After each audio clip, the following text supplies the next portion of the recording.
మీ ఆరోగ్యం కూడా కొంచెం బాలేని పరిస్థితి కనిపిస్తుంది. కాల్ ఫ్రాక్చర్ అయింది, ఇద్దరికీ హెల్త్ బాగాలేదు. ఈవిడికి కూడా రీసెంట్గా హార్ట్ కంప్లైంట్ వచ్చింది. షుగరు, బీపీ, థైరాయిడ్ అన్నీ ఉన్నాయి, నాకు ఉన్నాయి. ఈ కాలంలోనే, ఈ 10 years పీరియడ్లోనే ఈ స్ట్రెస్, మానసిక వేదన ఇవన్నీ అనుభవిస్తూ ఈ బాధ, ఇది అందరూ అర్థం చేసుకోగలరు ఈ బాధని ఏంటి అని. వీళ్ళకి తప్పించి మిగతా అందరూ అర్థం చేసుకుంటారు ఆ తల్లిదండ్రుల బాధ ఎలా ఉంటుంది ఏంటి అన్నది. ఆ బాధతోటి కృషించిపోయాం, ఇద్దరం కృషించిపోయి ఈ స్టేజ్కి వచ్చాం.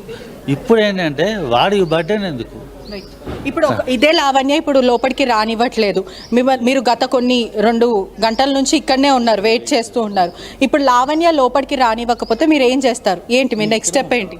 బయట అంటే లోపలికి రానిచ్చే వరకు మీకు బయటే ఉంటాను. అదేదో లావణ్యనే బయటికి పంపించాలి కదా, మీ ఇల్లు కాదు కదా, మరి అంటే తన ఇల్లు కాదు కదా మీ ఇల్లు అన్నప్పుడు మరి పోలీసుల సాయంతో లావణ్యనే బయటికి పంపించవచ్చు కదా. మీ ఇంట్లో మీకే అధికారం ఉంటుంది వేరే వాళ్ళకన్నా. అవునమ్మా, కానీ అది పోలీసులు చేయాలి. చెప్పారా, ఇన్ఫార్మ్ చేశారా పోలీసులకి? ఇంకా అంటే వచ్చారు పోలీసులు, వచ్చి స్టేట్మెంట్ తీసుకుంటామని చెప్పారు. తీసుకున్నప్పుడు అప్పుడు ఇవన్నీ కూడా వాళ్ళకి ఎక్స్ప్లెయిన్ చేయడం జరుగుతుంది. తల్లిదండ్రులు కూడా ఎంతో బాధపడుతున్న సిచ్యువేషన్ కనిపిస్తుంది. ఒకవైపు వాళ్ళ తండ్రి కూడా ఉన్నారు, ఒకసారి మాట్లాడే ప్రయత్నం చేస్తాము. వాళ్ళ తండ్రి మాత్రం 15 మంది వచ్చి, గూండాలు వచ్చి మొత్తము ఉధృత వాతావరణం క్రియేట్ చేశారని వాళ్ళ తండ్రి మాట్లాడుతున్నారు. ఒకసారి మాట్లాడదాం. హలో, చెప్పండి. హలో అండి.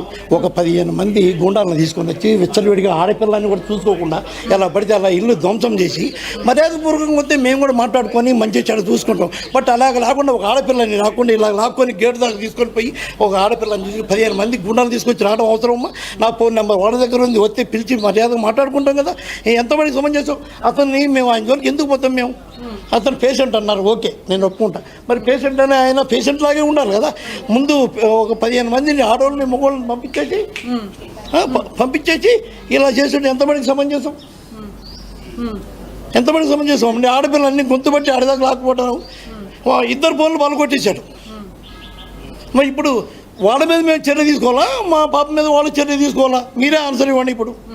ఇప్పుడు ఆమెని మమ్మల్ని కూడా అంత మంచిగా చూసుకోవాలి, మా పాప వాళ్ళని అంత మంచిగా చూసుకుంది. మీరు ఎందుకు లోపలి రానివ్వట్లేదు? ఇప్పుడు రాజ్ అంటే ఇప్పుడు లావణ్య చెప్తున్న ప్రకారం రాజ్ తరుణ్ నేను ఇష్టపడ్డానని చెప్తుంది. ఇది రాజ్ తరుణ్ ఇల్లు అని అందరికీ తెలిసిన విషయం. రాజ్ తరుణ్ లావణ్య ఇల్లు, రాజ్ తరుణ్ లావణ్య ఇల్లు. మరి రాజ్ తరుణ్ ఇల్లు అన్నప్పుడు వాళ్ళ తల్లిదండ్రులు కూడా లోపలికి వస్తారు కదా, వాళ్ళు ఎందుకు రానివ్వరు? ఎందుకు రానిరమ్మా? మీ ఇంట్లో నిన్ను పోనీరా, మా ఇంట్లో నన్ను రానిరా? వాళ్ళు బయటనే కూర్చుంటున్నారు. ఇప్పుడు కూడా విజువల్స్ చూడొచ్చు. రచ్చ చేశాక లోపలికి ఎవరు ఎలా చేస్తారమ్మా? వాడు గుండెలకు బిహేవ్ చేశాడు, ఒక క్రియేటెడ్ చేశాడు, ప్లే చేసేస్తున్నాడు. ఆ ప్లే ఏందో 5 daysలో మీకు ఎవిడెన్స్ చూపించేస్తా. అది ప్లే, హ్యాండిక్యాప్ అంటున్నాడు కదా, ఆ ప్లే ఏందో నేను చూపిస్తాను. దయచేసి మీ మీడియా ద్వారా, మీడియా ఎవరికి చుట్టం కావద్దు, ఎవరికి చుట్టం కావద్దమ్మా. నేను చెబుతున్నా, ఒక సోదరులాగా చెబుతున్నా. మీడియా ఒకసారి మనము విజువల్స్ లో కూడా చూడొచ్చు, వాళ్ళ తల్లి నిస్తాయితీ స్థితిలో కూర్చుంది. ఒకవైపు సీసీటీవీ ఫుటేజ్. ఎవరు పగ్గలు కొట్టారు? ఇది వాళ్ళ గుండాలు, 15 మంది గుండాలు. మరి ఇక్కడ వీళ్ళందరూ కనిపించట్లేదా గుండాలు? అయ్యో, పోలీసు పిఎస్లో ఉన్నారు. ఇక్కడ లావణ్య కూడా విజువల్స్ లో కనిపిస్తూ ఉంది. ఒకవైపు లావణ్య కూడా నిస్తాయిత స్థితిలో ఉన్నారంటూ కూడా లావణ్య చెప్పుకుంటూ వస్తుంది. ఏదేమైనప్పటికీ కూడా ఎవరైతే రాజ్ తరుణ్ కుటుంబ సభ్యులు ఉన్నారో వాళ్ళంతా కూడా ఇంట్లోకి చొరబడ్డారని అంటుంది. ఏం చెప్తారు లావణ్య? అంటే ఇది రాజ్ తరుణ్ ఇల్లు, మీ ఇల్లు అంటూ కూడా మీ తండ్రి చెప్తున్నారు. మీరేం చెప్తారు? అంటే ఇంటి పేరు కూడా ఇప్పటికే రాజ్ తరుణ్ డాక్యుమెంట్స్ అంతా కూడా రాజ్ మీదనే ఉంది. ఏం చెప్తారు? అంటే ఇప్పుడు ఇంటి పేరు డాక్యుమెంట్స్ లో రాజ్ తరుణ్ పేరు ఉంటే అటాక్ చేస్తారా నన్ను వాళ్ళు ఏం చుట్టం పరంగా వచ్చి లావణ్య బాగున్నావా అని వచ్చి అని ఉంటే, ఇన్ని గొడవలున్నా సరే నేను మళ్ళీ వెళ్ళి వండి కూర్చోపెట్టి తినండి ఆంటీ, తిన్న అంకుల్ అనేదాన్ని. 15 మంది గుండాలతో వచ్చారు, ఒక 5 బయటే ఉన్నారు, 10 మంది మాత్రం లోపల చూపించండి. మొత్తం మెయిన్ డోర్ దగ్గర నుంచి ఇక్కడ కెమెరాస్ అన్ని పగలగొట్టేశారు. ఓకే, మొత్తం ఇవన్నీ మీరు పగలగొట్టారా లేకపోతే వాళ్ళు పగలగొట్టారా? ఎవరైతే వచ్చారో వాళ్ళు పగలగొట్టారు, నేను కాదు. మేము ఏది టచ్ కూడా చేయలేదు. అన్ని వీడియోస్ కూడా తీశారు, ఆ వీడియోస్ అన్ని కూడా బయటికి రావాలి. ఏవేవి పగలగొట్టారు? ఇప్పుడు బ్యాట్ తో మా తమ్ముడిని వాళ్ళే పగలగొట్టారు, మా తమ్ముడిని కొట్టారు. ఢిల్లీ తలపేసుకున్నాడంట, అది చూపించారు. ఈ పూల కొన్ని ఇదంతా నాక్స్ ఇవంతా డోర్స్ పగలగొట్టారా? Okay, right.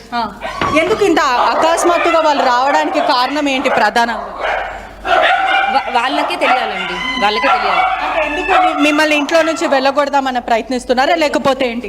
కేవలం ఇంట్లో నుంచి బయటికి పంపించడానికి మాత్రమే. అంటే ఎందుకు అంటే పంపించాలని ఏంటి? ఇప్పుడు రాస్తారును మీకు ఆల్రెడీ కోర్టులో కేసు నడుస్తుంది కాబట్టి ఏమంటారు వాళ్ళ తల్లిదండ్రులు ఏమంటున్నారు? ప్రస్తుతం వాళ్ళు ఏమంటున్నారంటే కేసు కోర్టులో ఉందండి.